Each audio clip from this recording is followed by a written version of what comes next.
আসসালামু আলাইকুম প্রিয় শিক্ষার্থীরা, আজকের ক্লাসে আমরা 100% কমন উপযোগী কিছু বানান নিয়ে আলোচনা করব, যেই বানানগুলো আমাদের এইচএসসি পরীক্ষায় বোর্ডে বিভিন্নবার আসতে দেখা গিয়েছে এবং প্রায় প্রত্যেক বোর্ড পরীক্ষাতে এই বানানগুলো থেকে প্রশ্ন আসে।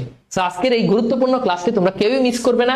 এই ক্লাস থেকে হুবহু বানানগুলো তোমাদের পরীক্ষায় কমন আসবে।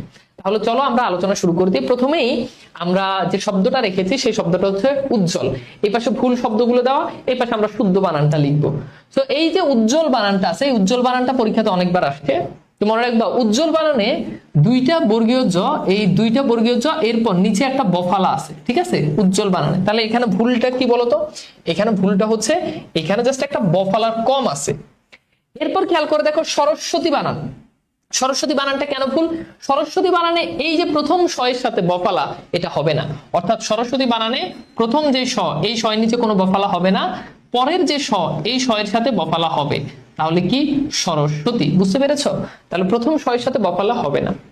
এরপর আসে উপরুক্ত বানান। এই যে উপরুক্ত বানানটা আছে, উপরুক্ত বানানটা সন্ধির নিয়ম অনুযায়ী এই শব্দটা ভুল। বানানটা হচ্ছে উপরযুক্ত। বানানটা কি? উপরযুক্ত, ঠিক আছে? এটা হচ্ছে আমাদের শুদ্ধ বানান।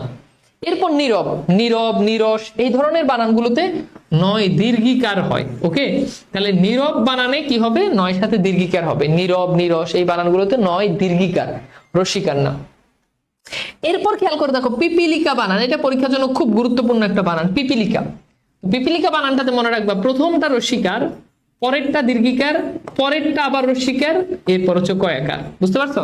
তাহলে রসিকার, দীর্ঘিকার, রসিকার, এইভাবে মনে রাখবা, রসিকার, দীর্ঘিকার, রসিকার।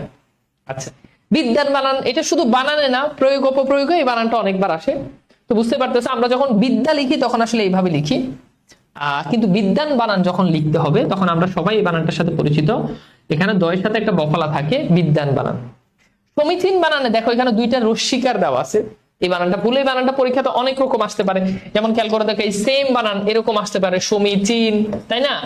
এরপর খেয়াল করে দেখো তোমার পরীক্ষাতে ময়ের সাথে দীর্ঘিকার দিয়ে চয়ের সাথে রস্যিকার দিতে পারে, অনেক রকম আসতে পারে। তাহলে এই শব্দের সঠিক বানান হচ্ছে দুইটাই কি? দীর্ঘিকার, সমীচীন। এটা কিন্তু খুব বিখ্যাত বানান, পরীক্ষার জন্য খুবই গুরুত্বপূর্ণ বানান। আশা করি এই কয়টা বানান বুঝতে পারছি: উজ্জ্বল, সরস্বতী, উপরুক্ত, নীরব, পিপিলিকা, বিদ্যান, সমীচীন।